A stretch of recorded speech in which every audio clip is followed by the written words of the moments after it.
Hello, today my group will use this blender for the source of sound.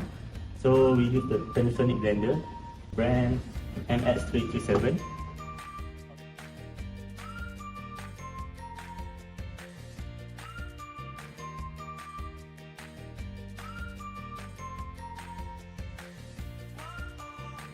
And we also use the microphone for the earphone as our sensor.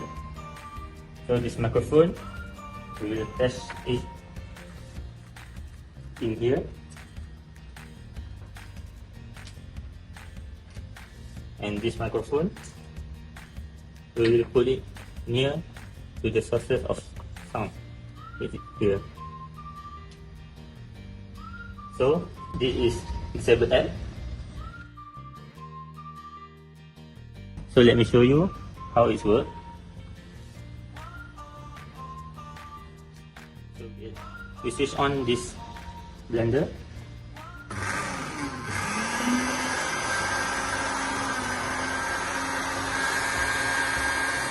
Then we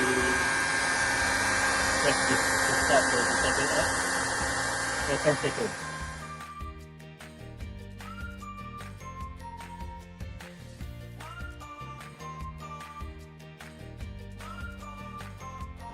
Okay, hi. Today I want to show you our software that we use in this project, which is Desert. So as you can see here, this is our worksheet. This is our worksheet, and this is the beside one is the module that we have to choose for components that we will use in our simulations. So for our simulations, we will use modules for input, where in this input we only have one input that we need to consider in these simulations.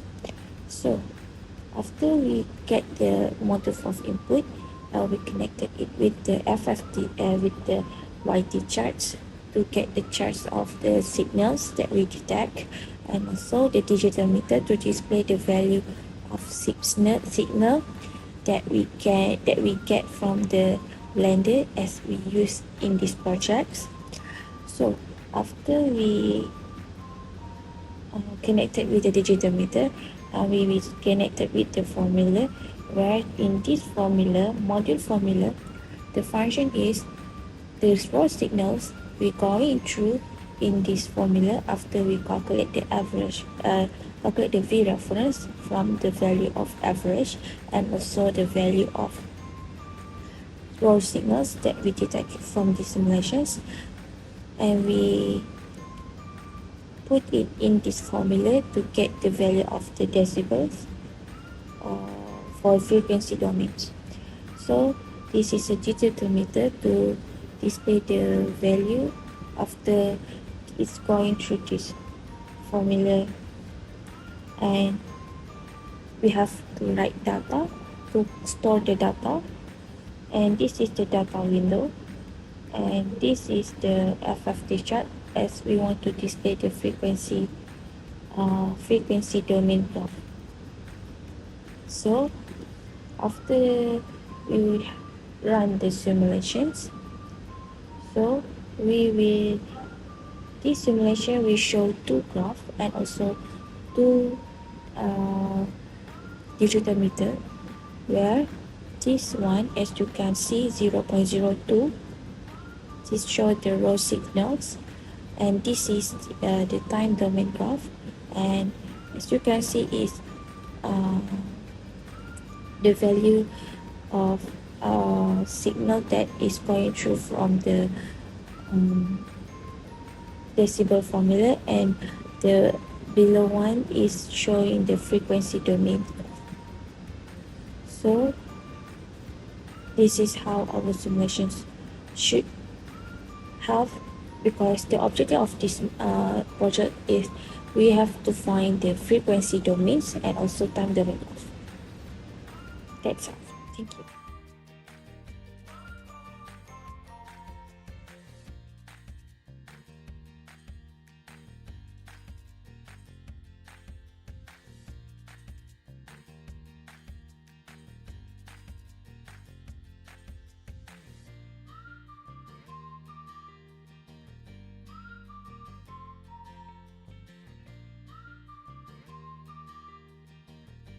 Okay, after we stop the blender, and we can see from the smartphone that we record for the dB. So the value of dB average is 101.4 for this value.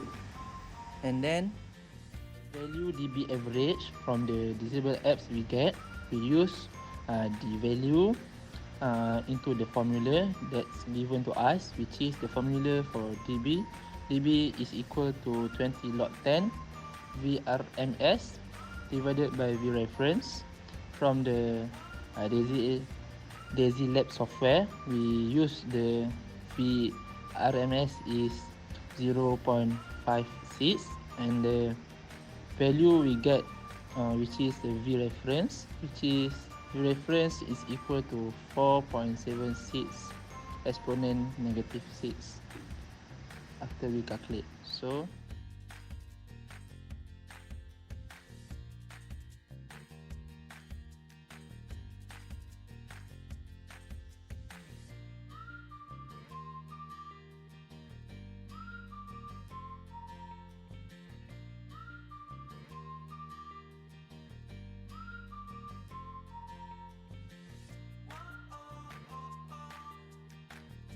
Assalamualaikum and a very good morning. My name is Muhammad Zakwan from the Zaratif. My Dimitri is MH1040. I'm sorry that I have to present by video. So for result discussion, the block for the experiment is equal to 2 seconds since the block size is 20,000 samples and the sampling rate is around 10.000 kHz. So the sample value obtained from the Zilab is 118.05 decibel, while when we are using the software smartphone apps application which called Decibel X, we get 105.0. So based on theory, they should be the same, the value should be the same. However, the instrument decibel system is designed suitable to use since the error that occurs is very small. Okay, for the next one is for the frequency domain. The figure above show the frequency obtained from the experiment. The highest amplitude is 0.47 V between frequency 0 Hz and 250 Hz. This amplitude represents the sound of the blender during the increasing power of suction when switched on. However, the frequency domain that had been obtained from experiment contain other noise. This is because all the sound produced, maybe including the surrounding sound during the blending process, recording the data process, were captured by the laptop microphone. So I think that's all from me. Thank you.